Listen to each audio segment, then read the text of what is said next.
Assalamualaikum warahmatullahi wabarakatuh. Waalaikumsalam.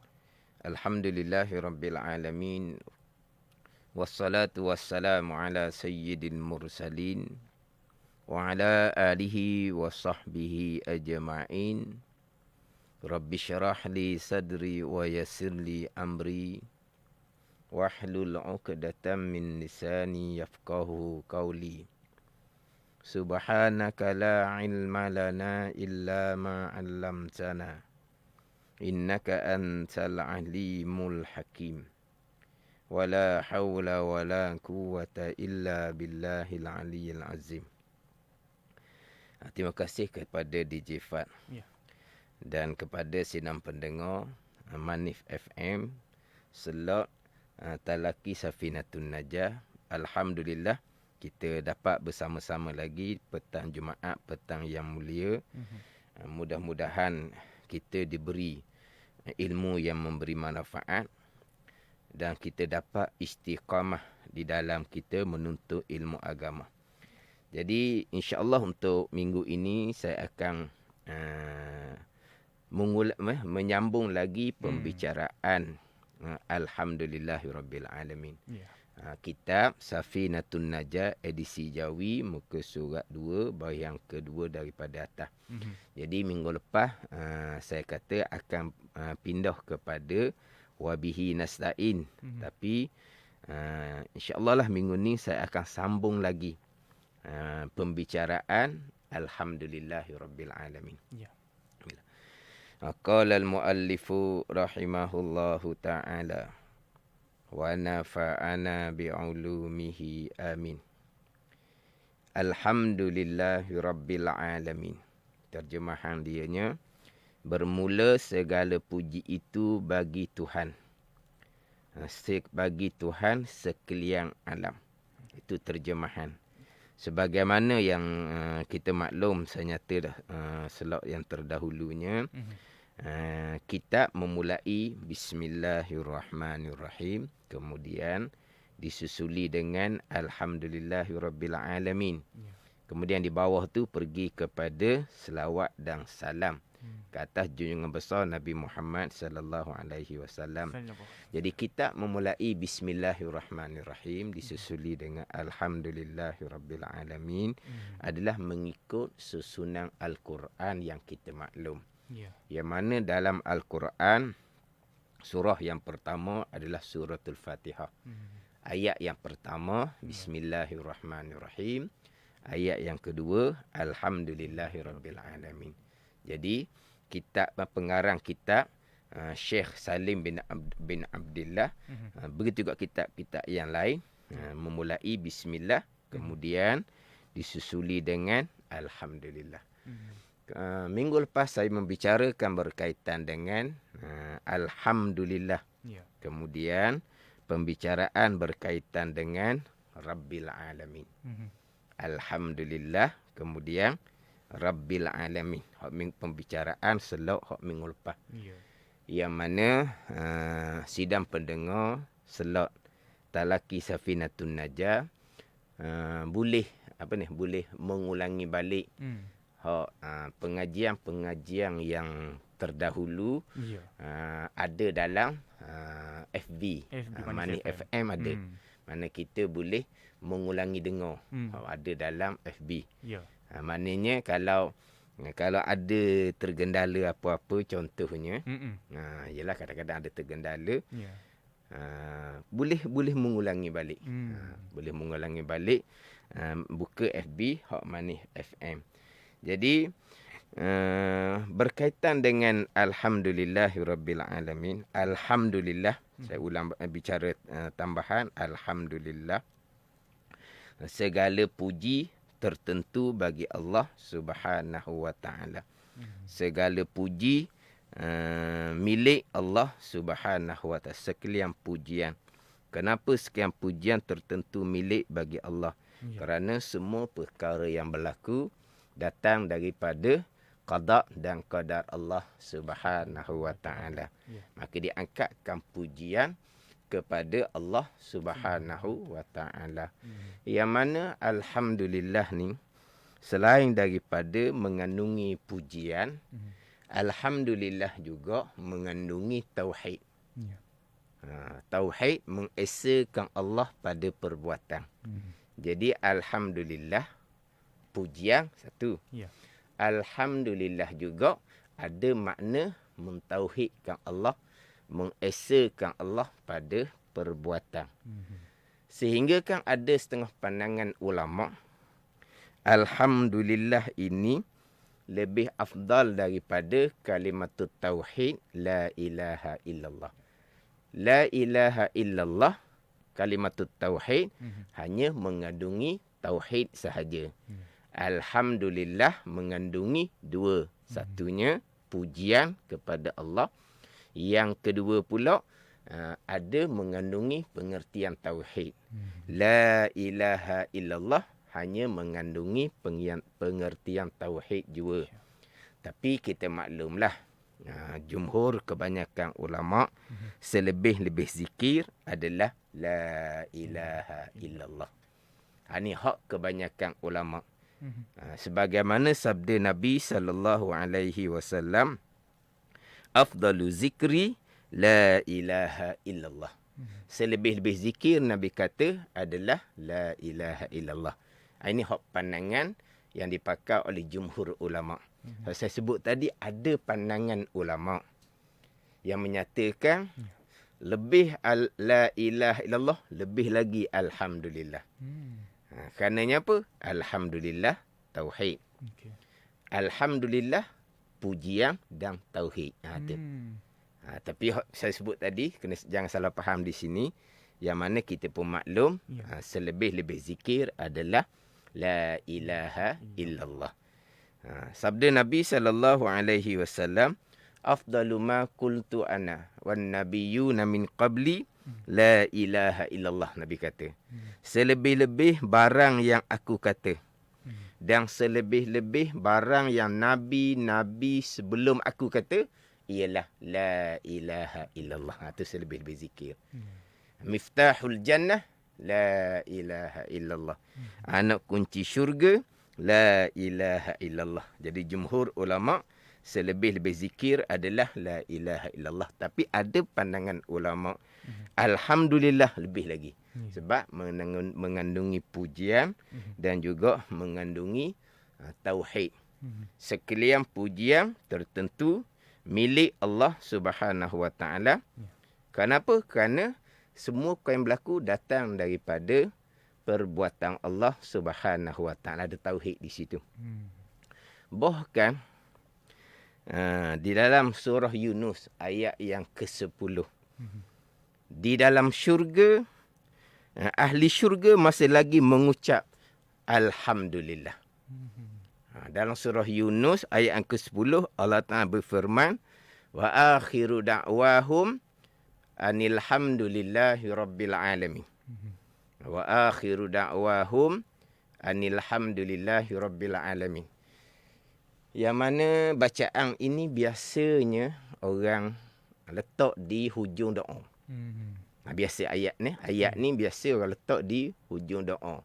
Wa akhiru da'wahum anilhamdulillahi rabbil alamin. Lepas tu amin.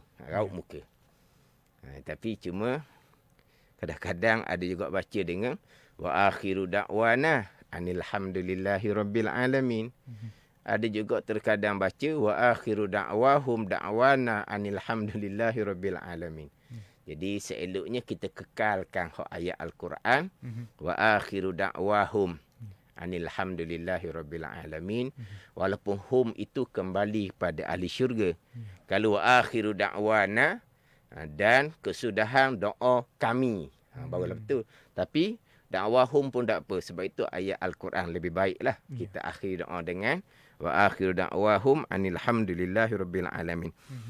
Jadi ayat itu menyatakan bahawa kesudahan bagi kesudahan doa bagi ahli syurga adalah alhamdulillahi rabbil alamin.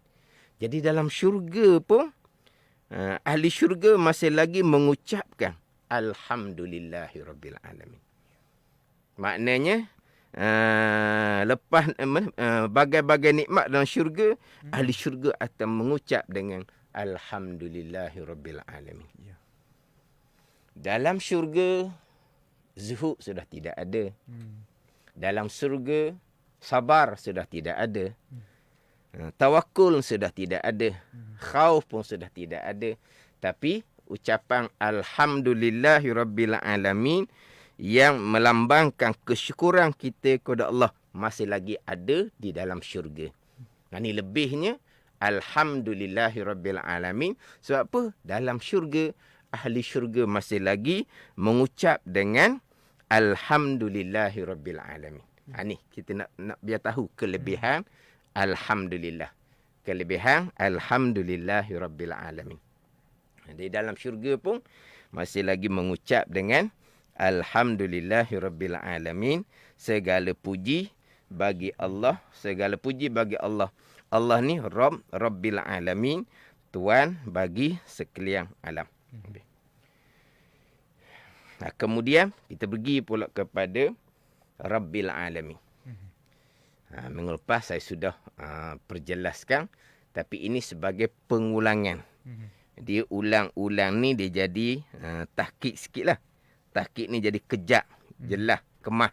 Ya. Kalau sekali dengar tu, dia kurang sikit. Bila diulang-ulang, mudah-mudahan kita bertambah tahqiq, kejap, jelas, nyata. Yang kita duk baca, kemudian apa yang kita baca itulah tauhid kita. Itulah akidah kita. Ya. Jadi sebagaimana saya sebut sebelum ni, dalam kitab Safinatun Najah, kitab fiqh, tetapi dimulai dengan pembicaraan Islam, iman. Jadi dimulai dengan pembicaraan berkaitan dengan Islam dan iman. Jadi insya-Allah sebelum pergi kepada pembicaraan fiqh dimulai dalam kitab Safinatun Najah. Kalau Jawi ni muka surat 3 lah. Okay. Jadi saya akan tekan terlebih dahulu berkaitan dengan iman, berkaitan dengan akidah, berkaitan dengan tauhid. Jadi sekarang ni kita kena faham molek Rabbil alamin. Rabb, macam saya sebut minggu lepasnya, Rabb ni terjemahan kita biasa terjemah dengan Tuhan. Kemudian ilah kita terjemah dengan Tuhan. La ilaha illallah. Tiada Tuhan melainkan Allah. Dia Rabb lain, ilah lain. Rabb ni Tuan yang hakiki. Tuan yang sebenar-benar. Tuan yang menjadikan, Tuan yang mengatur, Tuan yang menyusung, yang memiliki, yang dia Rabb ni makna dia banyak. Rabb ni makna dia banyak. Jadi tu kita letak Tuan lah. Walaupun kita biasa terjemah dengan Tuhan, tapi lebih jelas nyata kita terjemah dengan Tuan.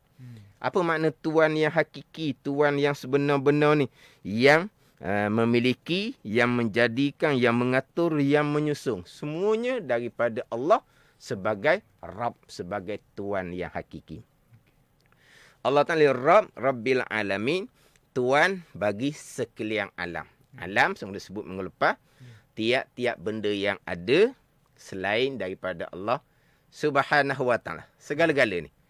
Bukan hanya alam semesta, langit bumi sahaja, dan termasuk juga dunia, akhirat, manusia, malaikat, jin, syaitan, itu semua dipanggil alam. Yang mana kita kadang-kadang terjemah alam ni agak singkat. Tidak melengkapi, kita terjemah alam dengan alam semesta, cakrawala saja. Tidak. Alam ni tiap-tiap benda yang ada selain Allah. Jadi alam ni dipanggil marbub. Allah Ta'ala dipanggil Rabb, Tuan. Alam dipanggil marbub, yang direntahi, yang dimiliki, yang dijadikan, yang diatur oleh Allah Subhanahu wa Ta'ala. Jadi Allah ni sebagai Rabb, sebagai Tuan, asasnya adalah mengesakan Allah pada perbuatan. Kita kalau mengaji tauhid sifat 20, sifat yang ke-6, sifat wahdaniyah, maka huraian panjangnya Wahdaniyah, keesaan tu dia bahagi kepada 3. Keesaan pada zat Allah Tuhan yang satu, keesaan pada sifat, satu laginya keesaan pada perbuatan. Apa makna keesaan pada perbuatan? Yang berlaku kesemuanya adalah perbuatan Allah. Dengan bahawa alam, makhluk, tak ia bekas sama sekali. Sekali yang berlaku datang dari perbuatan Allah. Itu dipanggil keesaan pada perbuatan. Itu kita akan bicara panjang di rukun iman yang ke-6. Sekalian qada dan qadar Allah Subhanahu wa taala. Jadi rububiyah Rabb asasnya adalah keesaan pada perbuatan. Ni kita kena mati molek lah. Kena mati molek. Kita kena kenal Allah sebagai Rabb, sebagai Tuan yang hakiki. Kita maklum, kita biasa dengar lah dalam bacaan talqin selepas dikebumikan.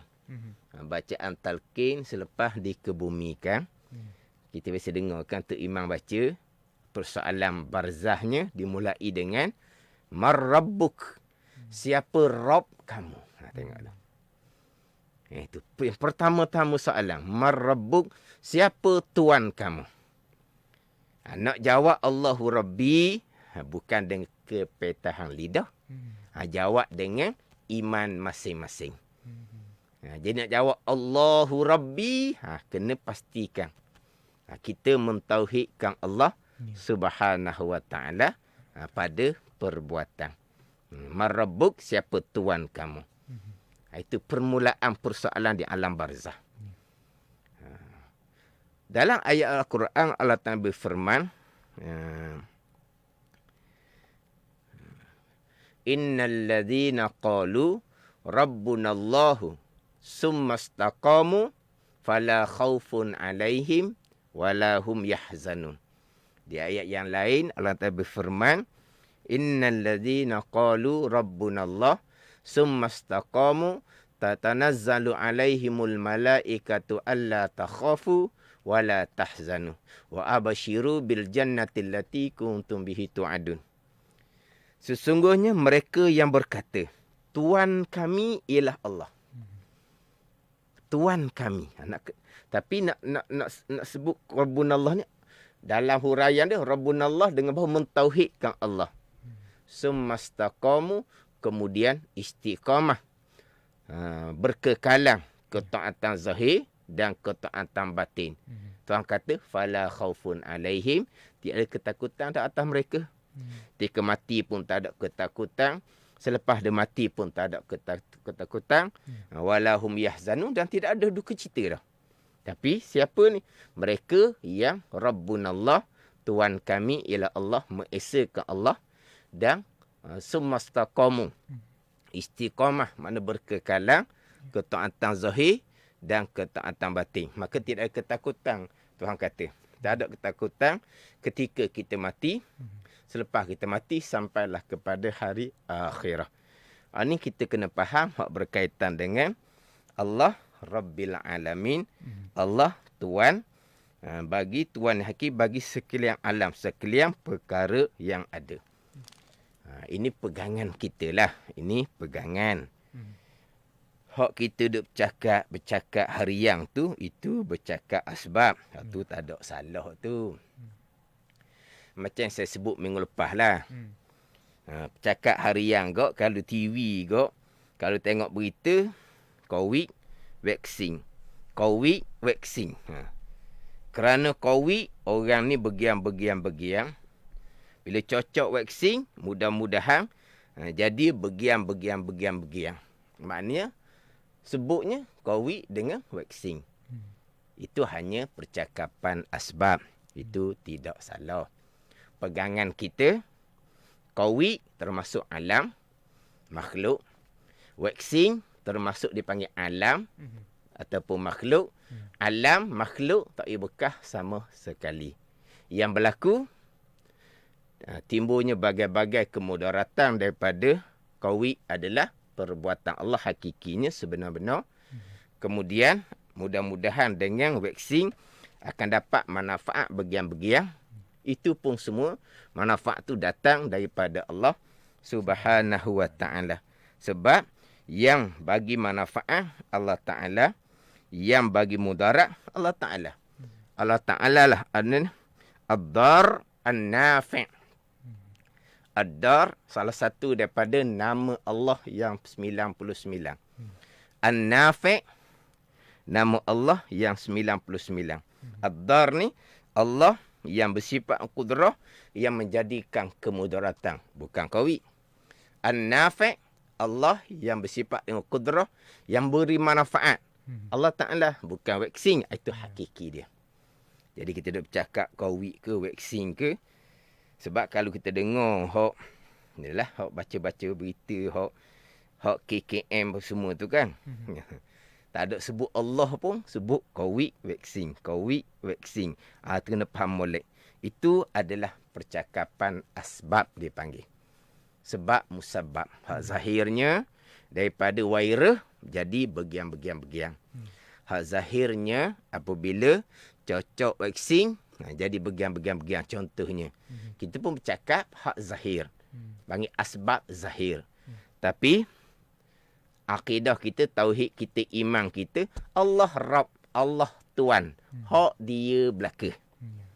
Apa yang berlaku semuanya datang daripada keesaan Allah pada perbuatan. Itu tetap dah pegangan kita. Pada ni. Dia ni sebagai huraian lah, tambahan. Sebab pernah saya ada tengok dalam dalam YouTube. Tuan Guru Baba Haji Ismail Sepanjang Fatani ditanya ditanya soalan berkaitan dengan qawi ni, yang berlaku qawi ni. Macam manakah dari sudut pandang akidah tu pertanyaan. Macam manakah pendirian akidah kita berkaitan dengan qawi? Itu pertanyaan. Panjanglah pertanyaan dia tu, saya ambil ringkas. Jadi Tuan Guru dia ditanya dalam YouTube tu, apakah pendirian akidah berkaitan dengan apa yang berlaku sekarang hampir 2 tahun qawi? Tuan Guru memulai jawapannya dengan satu pertanyaan. Pertanyaannya macam mana? Jadi macam mana tanya pendirian akidah? Dan sebelum ini kita belum ada pendirian akidah ke? Timbul penyakit qawi, tanya pendirian akidah. Kenapa sebelum timbul penyakit qawi, kita tidak ada pendirian akidah? Jadi itu satu penekanan oleh Tuan Guru. Kita kena faham sini. Pendirian akidah kita tetap dah. Allah Rabbil Alamin. Allah Tuan. Hak dia belaka.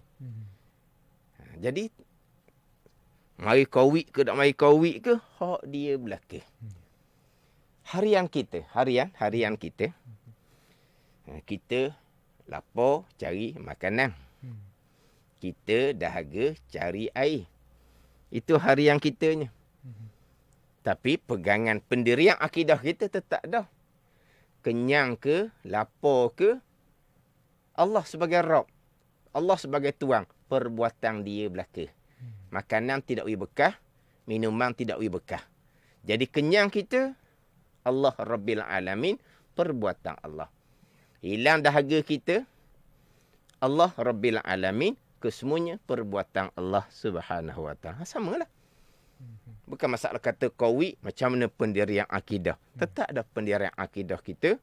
Kita mentauhidkan Allah pada perbuatan. Tetap ada pendirian akidah kita. Hak rukun iman yang ke-6. Sekarang berlaku adalah qada dan qadar Allah Subhanahu Wa Taala. Dia tak timbul lah. Qawi macam mana pendirian akidah. Tak timbul. Sama ada nasi, sama ada air, sama ada qawi, sama ada waxing. Sama saja. Itu dipanggil alam, makhluk. Makhluk tak boleh bekah sama sekali. Kita Nak kerak apa-apa, kita pakai pisau. Kita nak memasak ke apa ke, kita pakai api. Pegangan kitanya yang memutuskan perbuatan Allah. Itu pendirian akidah. Yang menghanguskan adalah perbuatan Allah. Itu pendirian akidah. Terbit matahari.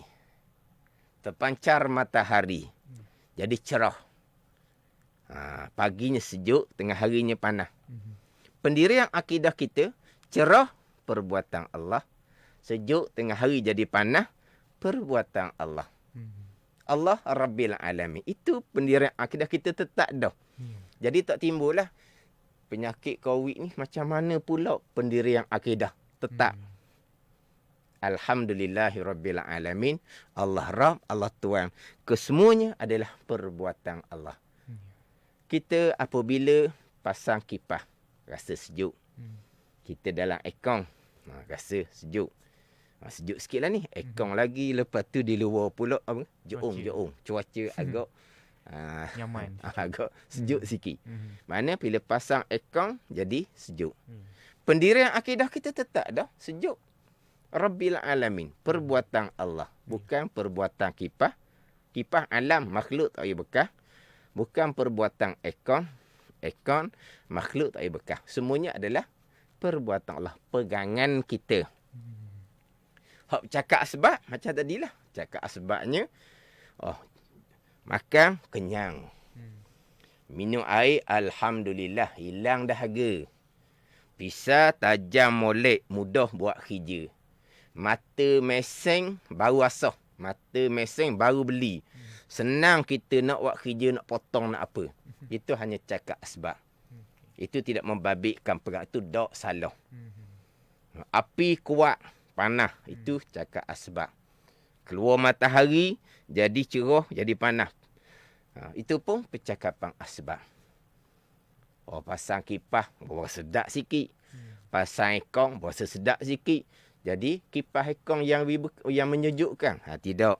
Pendirian akidah kita, sekalian adalah perbuatan Allah Subhanahu Wa Taala. Itu tetap dah. Sebab itulah kita kena hak berkaitan dengan, saya nak sentuh jugalah, hak berkaitan dengan percakapan asbab. Kita balik kepada berkait dengan COVID dan juga vaksin. Percakapan asbab. Hak sentiasa itulah. COVID. Akhirnya timbul takut akan COVID pula dah. Takut akan makhluk Allah Subhanahu Wa Taala. Tidak takut akan Allah Subhanahu Wa Taala. Jadi dalam bab ini kita kena jelas nyata pendirian akidah kita. Dia apabila timbul takut akan COVID. Dia kalau takut yang berlebihan, dia jadi trauma, dia panggil tau. Waktu kena ada counselling tau. Sebab ada orang yang langsung tidak boleh ke mana-mana. Ada orang seumpama tu. Itu waktu kena ada itulah pula tu. Kena apa? Kena bagi motivasi apa. Dia takut yang berlebihan. Tapi macam mana kalau orang yang takut ni? Sebab dia takut akan COVID. COVID makhluk kan. Alam lah. Makhluk alam tak payah bekas. Yang memudaratkan jelas nyata pendirian akidah kita adalah perbuatan Allah. Adar Allah yang bersama kudrah yang bermudarat. Bukan COVID. Takut akan Allah lah. Kenapa nak takut COVID? Tiba-tiba takut pada COVID. Ini timbul pada permulaan ketika diuji dengan penyakit COVID, virus COVID. Timbul sekarang orang tidak ada iman. Kerana takut akan COVID, tidak takut akan Allah. Itu salah sangat begitu. Dia memang kita takut. COVID ni adalah tentera Allah. Ujian daripada Allah Subhanahu Wa Taala. Kita orang lemah memang kita takut. Tetapi kalau betul lah kita takut kepada COVID, makhluk sekalipun, dia takut ni kalau kita mengaji pembicaraan qada dan qadar. InsyaAllah lah apabila kita masuk pada rukun iman yang 6 perkara kita akan bicara. Dia takut ni dia panggil benda yang perkara yang Ittirari dia panggil. Ittirari ni perkara yang bukan pilihan kita. Takut ni kita boleh buat ke dok? Tak boleh buat. Dia akan terjadi. Faham tak ni? Sama juga dengan berani. Berani tak boleh nak buat. Dia benda yang terjadi. Sama dengan takut. Bila kita tengok satu-satu. Tengok kita mana ni? Terserempak dengan kala jengking. Ular contohnya. Timbullah takut. Berdebar dak-dak dia panggil. Tu tak apa? Debar dak-dak. Takut sungguh-sungguh. Pucat muka. Kenaling. Perkara tu benda yang terjadi. Bukan pilihan kita. Kita nak kontrol tak boleh waktu tu. Bukan di bawah kekuasaan kita. Dia akan terjadi. Maka perkara seumpama ni tidak ada hukum dalam agama. Dia ginilah. Ittirari ni benda tak ada pilihan ni. Contohnya kita tersepak. Kita tersepak, adakah kita memilih? Tidak terjadi. Berbeza dengan kita menyepak. Menyepak ni kita memilih untuk menyepak. Bila kita memilih untuk menyepak, maka ada hukum. Tetapi kalau tersepak, tak ada hukum. Pecah kaki kita. Kita sabar, kita redha, boleh pahala. Tak ada hukum sebab bukan pilihan kita. Adapun kalau kita mengamuk dan kita pun menyepak, maka lukalah kaki kita. Hukumnya haram kerana kita menyakiti, memudaratkan diri kita sendiri. Haram hukum dia. Tapi kalau tersepak, kaki pecah sama juga. Tapi ada pilihan kita. Tidak ada terjadi. Maka hukum syarak tidak ada di situ. Jadi takut ni tidak ada hukum syarak. Maka macam mana timbul? Dahululah. Takut akan qawi, takut akan makhluk, tidak takut akan Allah. Dia mensyirikkan Allah. Tu salah sangat-sangat fahaman seumpama tu. Nah, itu perkara yang terjadi. Kemudian takut akan makhluk ni, dia tak sama dengan takut akan Allah. Takut akan Allah ni dengan kita mengerjakan suruhan. Tu takut akan Allah lah tu. Kita sembahyang, takut akan Allah. Kita tutup aurah, tu takut akan Allah. Kita belajar ilmu agama, itu pun kita panggil takut akan Allah. Mana takut akan Allah tu lain, takut akan makhluk tu lain. Ada ni. Macam sebut tadilah, bila kita jumpa dengan kala jengking ular, melentinglah kitanya ketakutan. Tu tak ada tu. Itu tak ada salah apa pun. Tapi pendirian akidah kita, kala ke, jengking ke, ular ke, tidak memberi bekah. Bila kala jengking ketik kita, ketik apa? Patut panggil tak? Gigit kita. Maka jadi bekaklah kitanya. Itu pendirian akidah kita, perbuatan Allah. Makhluk tak payah bekah. Faham tak ni? Itu pendirian akidah. Tapi hak takut tu, itu Tuhan jadikan yang tidak berkait dengan pilihan kita. Maka tidak ada salah di situ. Begitu juga kadang-kadang ada orang yang dia kata KKN, terkadang ustaz-ustaz menakut-nakutkan orang ramai dengan COVID. Bukan menakut-nakutkan. Nak panggil menakut-nakutkan ayat kasar tu.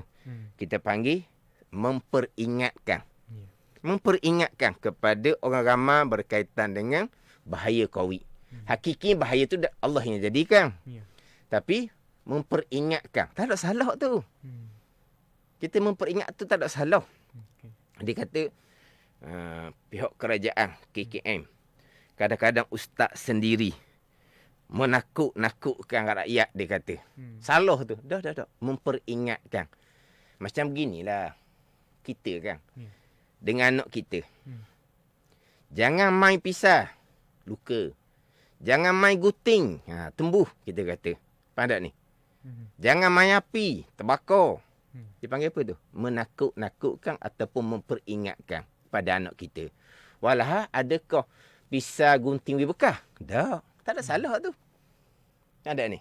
Kita memperingatkan anak kita. Orang yang tidak dikenali. Jangan ikut dia. Yang pada. Panggil apa tu? Menakut-nakutkan. Tu tak salah tu. Macam contoh sekarang lah, sentiasa diperingatkan. Sentiasa diperingatkan. Ataupun ditakutkan. Tak apalah, ditakut-takutkan ke diperingatkan, samalah. Diperingatkan berkaitan dengan ujian akhir zaman. Ujian apa? Ujian Dajjal. Diperingatkan, sentiasa diperingatkan. Diperingatkan berkaitan dengan tipu daya Yahudi Nasara. Diperingatkan berkaitan dengan tipu daya Dajjal. Kan ni? Kita sentiasa diperingatkan. Hakikinya, adakah Dajjal boleh beri bekah? Adakah Yahudi Nasara boleh beri bekah? Tidak. Tapi itu semua ujian daripada Allah. Dajjal itu ujian daripada Allah. Maka sentiasa diperingatkan. Sentiasa ditakutkan dengan ujian Allah melalui zahirnya Dajjal. Samalah juga. Sekarang ni diperingatkan dengan mudaratnya penyakit COVID. Tak ada salah tu. Sebab ada orang bawa dia kata, salah kita menakut-nakutkan orang ramai. Orang mengajar pun menakut-nakutkan pelajar dia dengan COVID. Tak ada salah. Itu peringatan dipanggil. Itu peringatan. Kemudian, masa kita ni, dia panggil apa? Masa mencemburui. Saya ada beberapa perkara lagi nak sentuh berkaitan dengan hak timbul dalam dalam YouTube, dalam FB apa semua. Hanya waxing. Hanya waxing. Hanya waxing tu sekarang lah. Jalan mudah-mudahan lah. Penyelesaiannya adalah melalui waxing. Hanya dia kata. Hanya waxing. Hak tu, orang apa tu? Ambil kerja Tuhan tu. Salah akidah. Bercanggah dengan akidah. Sebab apa? Sebab hanya dengan pengambilan waxing. Salah sebut hanya-hanya tu. Dia kata gitu. Dan kitanya hanya sebut hanya pada asbab sekarang. Setakat ilmu yang dikurniakan oleh Allah. Lepas tu akan datang wallahu a'lam. Cuma sebut hanya pada masa sekarang ilmu yang dikurniakan oleh Allah. Zahirnya mari daripada pakar mana sekalipun, mereka adalah alam makhluk. Tuannya adalah Allah Subhanahu Wa Taala. Jadi sekarang pada zahir hanya waxing. Ada orang dalam sekarang ni kita banyak duduk tengok YouTube, tengok FB. Pendirian akidah kita kena jelas. Pendirian akidah kena mantap. Maknanya kalau sebut hanya dengan pengambilan waxing sahaja kita selamat. Hanya tu pada zahir, pada adah. Pada zahir, pada adah juga. Bukan hakiki dia. Cuma pada zahir, pada adahnya, hak nampak sekarang ni, gitulah. Tapi hanya vaksin ke? Wallahu a'lam. Kajilah lagi. Jalan mana, kaedah mana, kaji lagi. Mudah-mudahan. Itu semua kurniaan daripada Allah Subhanahu Wa Taala. Cuma saya nak sebut di sini, bila sebut kata hanya dengan pengambilan vaksin. Bila sebut kata hanya tu salah. Dah, tak ada apanya. Macam kita cakap sama kita lah. Cakap asbab. Cakap sama kita. Kita kata, perkara ni, benda ni, hanya sianu-sianu je yang boleh baiki. Kita sebut gitu dah. Hanya juga. Padahal sianu-sianu tu tak payah bekah. Dah. Ni tak semua cari orang lain lah. Orang lain tak boleh nak buat perkara ni. Hanya sianu-sianu saja. Salah ke? Tak salah. Itu cakap asbab. Perkara ni tak jadi apa dah. Hanya polis je. Kita kata. Tak usah duk main kat kampung lah. Tak jadi dah. Degil sangat ni. Hanya polis sahaja yang boleh menyelesaikan. Apa? Polis bekah ke? Dah, itu cakap asbab. Budak ni hanya ayah dia sahaja. Mak tak jadi apa. Hanya ayah sahaja. Apa? Ayah bekah. Itu yang cakap asbab sahaja. Pendirian akidah kita tetap dah. Allah Rabbil Alamin. Semua yang berlaku datang daripada Allah Subhanahu Wa Taala. Sebut hanya ke apa ke, itu hanya percakapan asbab semata-mata. Samalah juga yakin, percaya. Tadi saya sebut hanya. Hanya dengan pengambilan vaksin sahaja boleh selamat. Itu cakap asbab.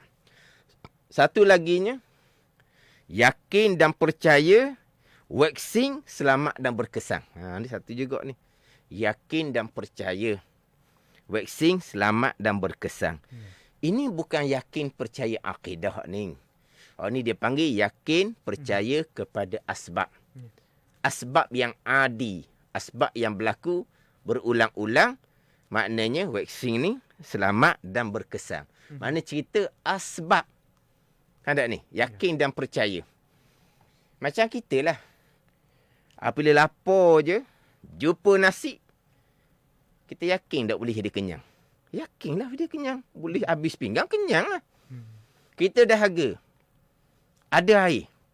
Yakin tak hilang haus? Yakinlah hilang haus. Tapi adakah akidah kita yakin berpegang kepada nasi? Berpegang kepada air? Tidak. Pendirian akidah kita tetap dah. Allah Rabbil Alamin. Kenyang, perbuatan Allah. Hilang dahaga, perbuatan Allah. Nasi, air, tak pergi bekal. Tapi, ada nasi ada dah ni. Kenyang hari ni. Gitu pandang ni. Mana cerita yakin percaya kepada kepada makhluk lah kita kata. Vaksin contohnya. Itu hanya dipanggil asbab sahaja. Kita jangan mudah-mudah nak menafikan akidah seseorang. Nak menafikan iman tauhid seseorang hanya dengan percakapan dipanggil percakapan asbab jua. Sebab apa? Sebab pendirian akidah kita tetap Alhamdulillahirabbil alamin. Allah Rabb, Allah Tuhan. Semua yang berlaku datang daripada perbuatan Allah Subhanahu Wa Taala. Mana yakin dan percaya kepada asbab. Pegangan tetap. Pendirian akidah tetap. Semua yang berlaku adalah perbuatan Allah Subhanahu Wa Taala. Bila yakin percaya. Kita yakin kita percaya kepada seseorang. Kita yakin kita percaya kepada peralatan satu-satu perkara. Macam mana alat ni? Kamu yakin tak nak pakai alat ni? Yakin. Sahih kalau pakai alat ni jadi. Percaya kepada alat ni. Aku dah agak alat ni. Rasa macam tak jadi. Aku percaya kalau pakai alat ni. Okey lah. Orang lain pakai belaka dah. Memang saya yakin lah kalau beli barang ni. Jadi bergiam-giam. Saya percaya. Kalau awak guna barang ni. Mudah buat kerja. Selesai masalah. Itu yakin percaya kepada sebab. Hanya dari segi hukum adi. Hukum adah juga. Yakin percaya akidah lain. Yakin percaya akidah lain. Yakin percaya kepada asbab hak adi tu bicara lain. Jadi yakin percaya akidah kita kesemua yang berlaku datang daripada Allah Rabbil Alamin. Alhamdulillahirabbil alamin. Jadi nak mati di sini Allah Rabb, Allah Tuhan. Semua yang berlaku datang daripada Allah Subhanahu Wa Taala. Itu pendirian akidah kita. Keesaan pada perbuatan. Kita kejak di qada dan qadar Allah Subhanahu Wa Taala. Rukun iman yang keenam. Ini kira pembicaraan sambungan kepada Alhamdulillahirabbil alamin. Jadi insya-Allah sidang pendengar untuk minggu hadapan insya-Allah kita sambung kepada wabihi nasta'inu ala umurid dunya waddin. Wallahu a'lam.